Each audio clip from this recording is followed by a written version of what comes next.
کوئی خاتون تھی جو شیعہ مسلک کو فالو کرتی ہیں, انہوں نے روتے روتے بتایا, یوٹیوب پہ یہ یا فیس بک پہ یا انسٹاگرام پہ کہیں کلپ چل رہا ہے, ابھی مجھے یاد نہیں کہاں دیکھا تھا میں نے, وہ روتے روتے کہ یہ عمر لا جو ہے نا, عمر لا, حضرت عمر نے 3 طلاق کو 3 قرار دیا نا, جو حدیث میں آتا ہے. اس نے کہا عمر لا جو, حالانکہ یہ صرف حضرت عمر کا نہیں, قرآن و سنت کا بھی یہی فیصلہ ہے. اس نے کہا عمر لا نے میرا گھر برباد کر دیا, عمری قانون نے میرا گھر برباد کر دیا.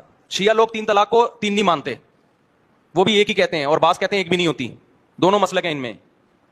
اس نے کہا عمری قانون نے میرا گھر کیا کر دیا. وہ خاتون سنی تھی, بعد میں شاید شیعہ ہو گئی, تو وہ روتے روتے بتا رہی ہیں کہ مجھے حلالے پر مجبور کیا, کسی اور کے بستر کی بہت سی عورتیں زینت بنتی ہیں عمری قانون کی وجہ سے, اور پھر اس سے طلاقیں لے کے پہلے شوہر کے پاس جاتی ہیں. یہ عمری قانون ہے جو عورتوں کا زندگی تباہ و برباد کر رہا ہے, اور کتنا اچھا قانون ہے کہ 3 دے دی تو پھر بھی رجوع کا حق ہے. میں نے اپنے بھانجے کو کلپ بھیجا, میں نے کہا مجھے دلانا, میں جمعے میں اس پہ بات کروں گا تھوڑی سی. ایک تو عمر کا قانون قرآن و سنت کے قانون سے ہٹ کے نہیں ہے, یہ سیدھا سیدھا اسلام پہ اعتراض ہو رہا ہے کہ اسلام نے گویا عورت کو مجبور کر دیا کہ گھر, اس مرد نے غصے میں 3 طلاقیں نکال دیں, اب وہ عورت کسی اور کے بستر کی زینت بن رہی ہے, اور یہ بے غیرتی والا کام ہو رہا ہے, اور پھر واپس آئی تو سزا کس کو مل رہی ہے, عورت کو مل رہی ہے. میں نے کہا یار اس کو ہو سکے نا کمنٹس کر دو کہ اسلام نے تجھے مجبور کیا کہ کسی اور مرد کے بستر سے ہو کے تو واپس آ. بولو بھائی, اسلام نے صرف اتنا کہا ہے کہ جس مرد نے غصے میں 3 طلاقیں نکال دیں وہ پرلے درجے کا احمق اور پرلے درجے کا بے وقوف ہے. آج اس نے غصے میں طلاقیں نکالی ہے, کل غصے میں بندوق بھی چلا سکتا تھا, کل غصے میں 3 چاقو بھی مار سکتا تھا. اس گدھے کو اپنے غصے پہ کنٹرول نہیں ہے, لہذا عورت اس کے ساتھ نہیں رہ سکتی. تو دفع ہو جاؤ نا, کیوں رکھا ہوا اس کو اپنے ساتھ سنبھال کے. سمجھ میں آ رہی ہے بات, کیوں جا رہی ہو حلالے کر کے اس کے پاس واپس. اسلام نے تو دروازہ بند کیا, وہ تو ایک آپشن دیا ہے کہ اگر عدت کے بعد کسی اور مرد سے نکاح ہو جائے, اس سے بھی نہ بنے تمہاری, تو اس کا مطلب تمہاری کسی سے بن نہیں رہی ہے. اب دوبارہ اس پہلے شوہر کے پاس جاؤ گی تو 20 دفعہ سوچ سمجھ کے جاؤ گی کہ بھائی غلطی کس کی تھی, میں نے غصے پہ مجبور کیا تھا اس کو. اور پھر بھی اسلام نہیں کہتا کہ جاؤ, اسلام کہتا مت جاؤ, کہیں اور شادی کرو یا اسی کے ساتھ رہو. خود آپ حلالے کر کے واپس پلٹ رہی ہو, اور بدنام کس کو کر رہی ہو, اسلام کو. گھر تباہ ہو گیا, زندگی کیوں تباہ ہو گیا بھائی, مرد دنیا میں مر گئے کیا, ختم ہو گئے کیا. نہیں, یہ بات سمجھ میں, یہ ایک ہی مرد دنیا میں آپ سے شادی کے لیے پیدا ہوا تھا, طلاق ہو گئی ہے, عدت گزارو, کہیں اور شادی کرو, کہتے بچے رول جائیں گے. دنیا میں مسلمانوں میں طلاق کا ریشو کم ہے, غیر مسلموں میں بہت زیادہ ہے, اور صحابہ میں بھی آج کی نسبت زیادہ تھا طلاق کا ریشو. بچے رولتے نہیں تھے, بچے جو رول رہے ہیں وہ طلاق کی وجہ سے نہیں, وہ اس وجہ سے رول رہے ہیں کہ آپ آدھا قانون اسلام کا لے رہے ہو اور آدھا ہندوؤں سے لے رہے ہو یا انگریزوں سے لے رہے ہو. اسلام کہتا ہے میاں بیوی میں جب علیحدگی ہو جائے, لا تضار والدۃ بولدہا ولا مولود لہ بولدی, طلاق کے بعد بچے کی وجہ سے نہ باپ کو نقصان پہنچایا جائے نہ ماں کو نقصان پہنچایا جائے. ایک لگا بندہ قانون بنا دیا, بچے دونوں مل کے پالیں, اس میں کیا جا رہا ہے. پھر بھی طلاق اچھی چیز نہیں ہے, لیکن اس کو یہ کہنا کہ عورت کا بیڑا غرق کر دیا, بیڑا تو مرد کا غرق ہوا ہے اس میں. وہ جب غصے میں 3 طلاقیں نکالے گا تو سر تو وہ پیٹے گا کہ میں نے اپنے ہاتھ سے اپنی اچھی بیوی کو میں محروم ہو گیا ہوں اس سے. اور جب محلے پڑوس میں پتا چلے گا اس نے غصے میں 3 نکالی ہیں اور اس کا یہ حشر ہوا ہے کہ واپسی کا آپشن بند, تو 100 دفعہ آدمی طلاق کا لفظ نکالتے ہوئے سوچے گا کہ نہیں سوچے گا.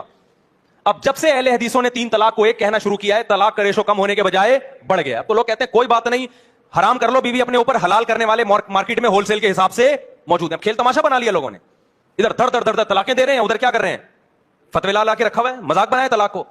اور یہ بھی ایک بات بتا دوں, اس میں ہمیں وہ عورتیں تو نظر آتی ہیں جو 3 طلاق کے بعد رو رہی ہوتی ہیں. بہت سی ایسی عورتیں ہیں جو مرد نے غصے میں 3 نکال دی, عورت ہنس رہی ہوتی ہے کہ جان چھوڑ گئی میری اس آدمی سے. نہیں, یہ بات سمجھ میں, کیونکہ اسلام میں نکاح ختم کرنے کا حق مرد کے پاس ہے. عورت کے لیے مرد سے جان چھڑانا اسلام میں آسان نہیں ہے. تو یہ آسانی اسلام نے ایسے رکھ دی کہ غصے سے مغلوب شخص خود ہی زبان سے نکال دے گا, بعد میں پچھتاتا پھرے گا, لیکن عورت کی جان چھوٹ جائے گی. میں سناتا ہوں, ایک خاتون میرے پاس آئی, کہنے لگی کہ میرے شوہر نے 3 طلاقیں دی ہیں, مفتی صاحب کوئی گنجائش ہے. میں نے کہا نہیں. کہہ رہی وہ تو فلاں جگہ سے فتویٰ لے آیا, فلاں جگہ سے فتویٰ لے آیا. میں نے کہا کوئی گنجائش نہیں. میں کہتی میرے بچے بھی ہیں. میں نے کہا کوئی گنجائش نہیں. مجھے لگا بیچاری اب روئے گی. اس نے کہا صاحب اللہ کا بڑا فضل ہو گیا, میری جان چھوڑ گئی اس آدمی سے, ورنہ یہ میری جان چھوڑنے والا نہیں تھا. یہ غصے میں مارتا بھی تھا, پیٹتا بھی تھا, پاگل ہو جاتا تھا. اچھا ہوا ابھی صحیح پاگل ہوا ہے, یہ طلاقیں نکال دی اس نے. ایسی بھی تو لاکھوں عورتیں ہیں, ان کا کیا بنے گا.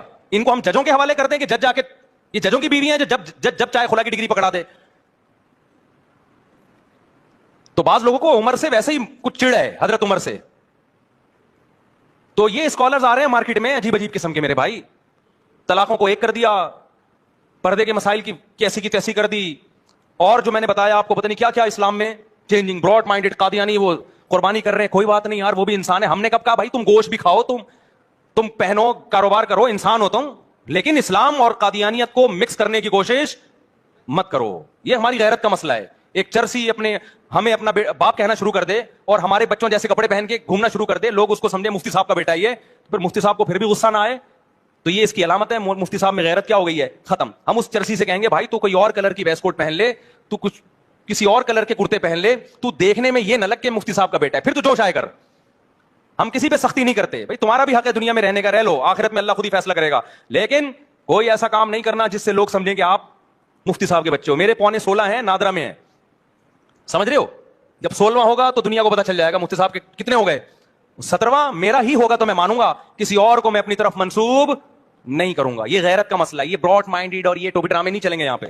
تو ہم قادیانیوں کے قائل ہیں کہ بھائی ان کو بھی جینے کا حق ہے, رہنے دو, لیکن وہ اپنے عبادت گاہ کو مسجد کہنا شروع کر دیں, وہ بقرعید میں ہماری طرح قربانیاں کرنا شروع کر دیں, ان کو حج عمرے کے ویزے ملنا شروع ہو جائیں, اس کی ہم قطعاً اجازت نہیں دیں گے, کیونکہ اس سے دیکھنے میں وہ محمد صلی اللہ علیہ وسلم کے امتی لگتے ہیں. ہم کہتے ہیں ایسا کوئی کام آپ نے نہیں کرنا جس سے دیکھنے میں آپ نبی صلی اللہ علیہ وسلم کے امتی لگیں. جیسے ہم غیر شخص کو اپنی طرف نسبت نہیں کر سکتے اولاد کی, باپ نہیں کہہ سکتا میں, تو پیغمبر کی طرف بھی غیر امتی کی ہم نسبت امت والی نہیں کر سکتے. سمجھتا ہے کہ نہیں سمجھتا ہے؟ اللہ عمل کی توفیق